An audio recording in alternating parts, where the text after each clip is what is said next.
How to add slow zoom in Capcut PC. So if you want to add a slow zoom on your Capcut PC, then first you need to open up your Capcut application. Once you open your Capcut, now you just need to go for create project. And under create project, you need to go for import and import video. So simply choose the video and then click on open. And you need to drag and drop the video on the bottom. And once you've imported the video, now you can see the video right here.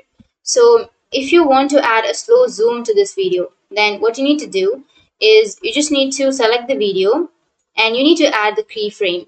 So simply select the part of the video and then you need to select the video, go for the video option and then go for add keyframe and add a keyframe. Once you've added the keyframe, now go for the second part and again add another keyframe and then choose the keyframe which you have just added, and you can again add another keyframe which is the third keyframe.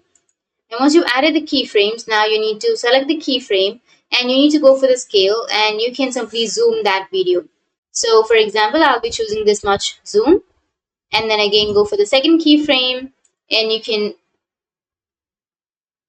choose the zoom to whichever point you like. And once you've added, now if you play the video, you can see that you will have the zoom. So that's it. That's how you can add a slow zoom in your Capcut PC. And if you have any questions, feel free to comment below. Thanks for watching.